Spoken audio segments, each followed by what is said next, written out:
मुख्यमंत्री की नई घोषणा। हाँ साथियों, मुख्यमंत्री भजनलाल सरकार की कार्य योजना के अकॉर्डिंग 100 दिवस का जो उन्होंने नई योजना बनाई थी, उन 100 दिवस के बाद उन सभी नई योजनाओं को लागू कर दिया गया है। इस वीडियो के अंदर हम जानेंगे कि किन किन योजनाओं को लागू किया गया है। सबसे पहले हम बात करते हैं लोकसभा आम चुनाव 2024 की। अगर आपके घर में भी कोई 85 प्लस के वरिष्ठ नागरिक और दिव्यांग जन हैं तो अब उनके लिए सरकार ने कर दी है होम वोटिंग। यानी अब उनको मतदान बूथ पर जाने की ज़रूरत नहीं है, बल्कि वो घर से ही अब कर सकते हैं मतदान। राज्य में पहली बार पात्र मतदाता कर सकेंगे होम वोटिंग। अगर आप भी 18 प्लस के हो गए हो तो आप अपनी मतदाता सूची में नाम अवश्य जुड़वाएं। अब हम बात करते हैं डबल इंजन सरकार में किसान कल्याण। पीएम किसान सम्मान निधि राशि राजस्थान में जो 100 दिवस की कार्य योजना के अंदर 6,000 से बढ़ाकर अब कर दी गई है 8,000 रुपये। अब 4 किस्तों में मिलेंगे 2-2 हज़ार रुपये। इसके साथ ही राजस्थान की भजनलाल सरकार ने गेहूं के न्यूनतम समर्थन मूल्य 2275 रुपये पर 125 रुपये अतिरिक्त बोनस दे रही है। इसके साथ ही 33 लाख किसानों को अब सरकार करवाएगी निःशुल्क बीज उपलब्ध। 50,000 से ज़्यादा किसानों को सोलर पंप करेगी स्वीकृत। इसके साथ ही सामाजिक सुरक्षा पेंशन में कर दी है बढ़ोतरी। जो पहले अशोक गहलोत सरकार में 1,000 रुपये मिलती थी, अब राजस्थान सरकार ने इसमें 150 रुपये की और बढ़ोतरी करके इस पेंशन को 1,150 रुपये प्रति माह कर दिया गया है। अब इसका लाभ आपको 1 अप्रैल 2024 से मिलने वाला है। इसके साथ ही अब इस योजना के अंतर्गत राजस्थान के लगभग 73 लाख परिवारों को इस योजना के अंतर्गत लाभ दिया जाएगा। यानी कि अब आपकी जो पेंशन है वो बढ़ने वाली है। राजस्थान में भी नागरिकता संशोधन अधिनियम CAA के तहत अब पाकिस्तान, अफगानिस्तान और बांग्लादेश के हिंदू, सिख, बौद्ध, जैन, पारसी और ईसाई शरणार्थियों को नागरिकता मिलेगी। राजस्थान के कैबिनेट बैठक के अंदर ये CAA भारत सरकार के द्वारा जारी होने के बाद ये निर्णय लिया गया है।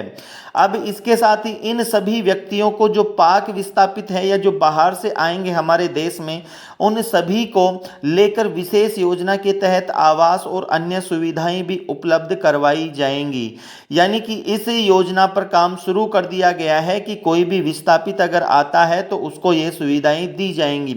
इसके साथ ही राजस्थान के अंदर FMD रोग प्रतिरोधक टीकाकरण अभियान राजस्थान सरकार ने चलाया है, जिसके द्वारा अपने जो पशु हैं, गाय या भैंस, उनको खुरपक्का या मुंह पक्का रोग हो जाता है, उन सभी को टीकाकरण की व्यवस्था की जा रही है। सभी पशु चिकित्सा संस्थानों पर ये टीका है जो उपलब्ध करवाया जा रहा है। 6-6 माह के अंतराल पर वर्ष में 2 बार यह टीका लगवाना आपके लिए आवश्यक है। इसके द्वारा ये जो टीका है ये पशुओं के कान पर लगता है और इसके साथ ही 12 डिजिट का टैग इन पशुओं के कान पर लगता है कि इनको टीका लग चुका है या नहीं। इसके साथ ही 100 दिवस की कार्य योजना में डबल इंजन सरकार दे रही है खेल एवं खिलाड़ियों को प्रोत्साहन। मिशन ओलंपिक 2028 के अंतर्गत प्रदेश के प्रतिभाशाली युवाओं को ओलंपिक के लिए ट्रेनिंग सुविधा उपलब्ध करवा रही है। इसके साथ ही 100 दिवस की कार्य योजना में नवीन खेल नीति बनाई जाएगी। जयपुर, भरतपुर एवं उदयपुर में आवासीय बालिका खेल संस्थानों का भी निर्माण किया जाएगा। इसके साथ ही प्रदेश में राजस्थान एडवेंचर स्पोर्ट्स एकेडमी की स्थापना की जा रही है।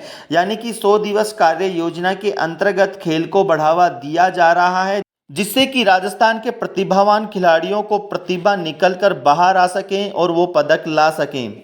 गोपाल क्रेडिट कार्ड योजना के अंतर्गत किसान क्रेडिट कार्ड की तर्ज पर ही गोपाल क्रेडिट कार्ड योजना लागू की गई है। किसान क्रेडिट कार्ड में ब्याज लगता था, लेकिन यहाँ पर 1 लाख रुपए आपको लोन मिलेगा, वो भी बिना किसी ब्याज के। यानी कि इस के प्रथम चरण में 5 लाख गोपालक हैं जो लाभान्वित होंगे। अभी इस योजना की घोषणा की गई है, अभी ऑनलाइन फॉर्म भरना शुरू नहीं हुए हैं। जैसे ही ऑनलाइन फॉर्म भरना शुरू होंगे हम आपको सूचित कर देंगे। और इसके साथ ही इस योजना पर 150 करोड़ रुपए भी व्यय किए गए हैं। गोवंश के लिए शेड, खली का निर्माण, दूध, चारा, बांटा संबंधी उपकरणों की जरूरतों को पूरा करने के लिए किसानों को सरकार उपलब्ध करवा रही है मुफ्त ब्याज ऋण 1 लाख रुपए। इसके साथ ही राजस्थान के अंदर देश में सोलर एनर्जी का हब बन रहा है राजस्थान। पीएम सूर्य घर मुफ्त बिजली योजना के अंतर्गत अभी तक लगभग 1 लाख से अधिक उपभोक्ताओं ने पंजीकरण करवा दिया है। आपने पंजीकरण करवाया या नहीं? आप पीएम सोलर योजना ऑफिशियल वेबसाइट पर जाकर इस योजना के लिए पंजीकरण करवा सकते हैं। यानी कि अब राजस्थान के अंदर जो बिजली है वो मुफ्त दी जाएगी, वो भी 300 यूनिट। पीएम सूर्य घर मुफ्त बिजली योजना में आपने अभी तक रजिस्ट्रेशन करवाया या नहीं? अगर नहीं करवाया है तो आपको रजिस्ट्रेशन करवा लेना चाहिए। राजस्थान की डबल इंजन सरकार ने महिला सुरक्षा और सशक्तिकरण को दिया है बढ़ावा। राज्य के समस्त पुलिस थानों में महिला डेस्क एवं प्रत्येक जिले में अब एंटी रोमियो स्क्वाड का गठन किया जाएगा। प्रत्येक जिले में सीसीटीवी कैमरे होंगे स्थापित। जन्म से ही आर्थिक संबल देने के लिए बालिकाओं को 1 लाख रुपए का अब दिया जाएगा सेविंग बॉन्ड। गर्भवती महिलाओं को प्रथम बच्चे के लिए देय राशि 5,000 से बढ़ाकर अब 6,500 रुपए कर दी गई है। यानी प्रधानमंत्री मातृत्व वंदन योजना के अंतर्गत आपको 2 बेटियों तक लाभ मिलने वाला है। यानी कि आपके खाते में अब 6,500 रुपए आने वाले हैं 5,000 की जगह। आपको फॉर्म किस प्रकार से भरना है ये हमारे चैनल पर है, आप देख सकते हो। आप वो स्टेप देखकर आप फॉर्म भर सकते हो और आपके खाते में जल्दी ही 6500 रुपए आ जाएंगे। इसके साथ ही राजस्थान में 11.24 लाख महिलाओं को अब लखपति दीदी बनाने का चल रहा है अभियान। इसके साथ ही प्रदेश में जल उपलब्धता का नया युग शुरू हो गया है। अब ईआरसीपी प्रोजेक्ट पर हो रहा है तीव्र गति से काम। संशोधित पार्वती कालीसिंध चंबल एकीकृत ईआरसीपी परियोजना से पूर्वी राजस्थान के 21 जिलों में 2,80,000 हेक्टेयर में लहराएंगी फसलें। प्रदेश की 40% आबादी को इस योजना से मिलने वाला है लाभ। हथिनीकुंड ताजेवाला हेड से 200 किलोमीटर पाइपलाइन द्वारा सीकर, चूरू, झुंझुनू और नीमका थाना जिले को मिलेगा अब पेयजल। यानी कि 1,05,000 हेक्टेयर में सिंचाई की भी उपलब्ध हो जाएगी इससे सुविधा। देवास परियोजना के तृतीय एवं चतुर्थ चरण से उदयपुर शहर को सुचारू रूप से अब हो जाएगी पेयजल की आपूर्ति। ये थी राजस्थान की कार्य योजना 100 दिवस के अंतर्गत इन योजनाओं को अब लागू दिया गया है। अगर ये वीडियो आपको अच्छा लगा हो तो आप हमारे चैनल को सब्सक्राइब करें, लाइक करें, कमेंट करें और शेयर जरूर करें। Thank you.